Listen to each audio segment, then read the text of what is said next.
এখানে একটা বিষয় হলো, তিনি জাতীয় ঐকমত্য কমিশন গঠনের জন্য তিনি বলেছেন 6টি সংস্কার কমিশনের প্রধানকে নিয়ে তিনি জাতীয় ঐকমত্য কমিশন গঠন করবেন। জাতীয় ঐকমত্য তো হবে হলো সকল রাজনৈতিক দল এবং সকল শ্রেণীগোষ্ঠী, সকল জাতি ধর্ম সবাইকে নিয়ে জাতীয় ঐকমত্য হবে। এবং আপনি জাতীয় ঐকমত্য প্রতিষ্ঠার জন্য রাজনৈতিক দলদেরকে নিয়ে আপনি মিটিং করেছিলেন, সবাই আপনার ডাকে সাড়া দিয়েছে। এখন আবার 6টি সংস্কার কমিশনের প্রধানদেরকে নিয়ে আবার নতুন করে সংস্কার কমিশন গঠনের প্রশ্নটা আসলো কেন? রাজনৈতিক দলগুলো তো সরাসরি আপনার ডাকে সাড়া দেয়, অতীতে দিয়েছে, সামনেও সাড়া দিবে। এখন জাতীয় ঐকমত্য প্রতিষ্ঠার জন্য কমিশন গঠন, এই বিষয়টাও আমাদের কাছে স্পষ্ট নয়। এই কমিশনের আবার কাজ কি?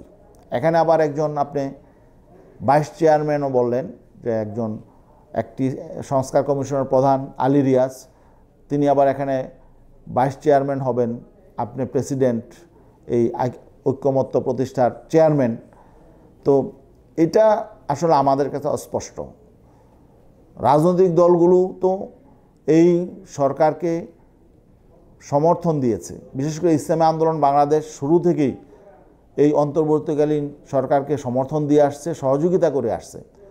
অন্যান্য রাজনৈতিক দলও ফেসিবাদ বিরোধী আন্দোলনে যারা ভূমিকা রেখেছিল সবাই এই সরকারকে সমর্থন করছে, সহযোগিতা দিয়ে আসছে। অতএব আমাদের তো একটা প্রশ্ন এখানে জাতীয় ঐকমত্য আছে, সেটা হলো আমরা ফেসিবাদী শক্তির পুনর্বাসন চাই না, আমরা একটি নতুন বন্দোবস্ত চাই, আমরা একটা রাজনৈতিক বন্দোবস্ত চাই, নতুন বন্দোবস্ত চাই। আরেকটা হলো আমরা একটি ফ্রি, ফেয়ার এবং ক্রেডিবল একটি নির্বাচন চাই, আমরা একটি অর্থবহ রাষ্ট্র চাই। তো এই ব্যাপারে তো আমাদের মধ্যে জাতীয় ঐকমত্য আছে। অতএব নতুন করে কমিশন গঠনের বিষয়টা এটাও আমাদের কাছে পরিষ্কার না। যাই হোক, তারপরেও প্রধান উপদেষ্টাকে ধন্যবাদ জানাই, তিনি নির্বাচনের ব্যাপারে কমপক্ষে একটি টাইম ফ্রেম ঘোষণা করেছেন যে 2025-এর শেষ থেকে 26-এর প্রথম নাগাদ নির্বাচন হবে। তো আশা করি তার এই টাইম ফ্রেমটা ঠিক থাকবে। 25-এর শেষে না হোক, কমপক্ষে 26-এর শুরুতেই আমরা আশা করি একটি নির্বাচন পাব। আর এখানে অল্প সংস্কার নয়, অল্প বেশি বলতে কিছু নেই, সংস্কারই। আমরা রাষ্ট্র সংস্কার চাই।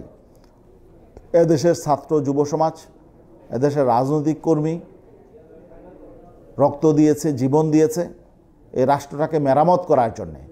অতএব রাষ্ট্র মেরামতের দায়িত্ব আপনাদের কাঁধে আপনারা নিয়েছেন। অতএব অল্প মেরামত করে, অল্প সংস্কার করে পরে আবার নতুন সংকট তৈরি হবে, এটা আমরা চাই না।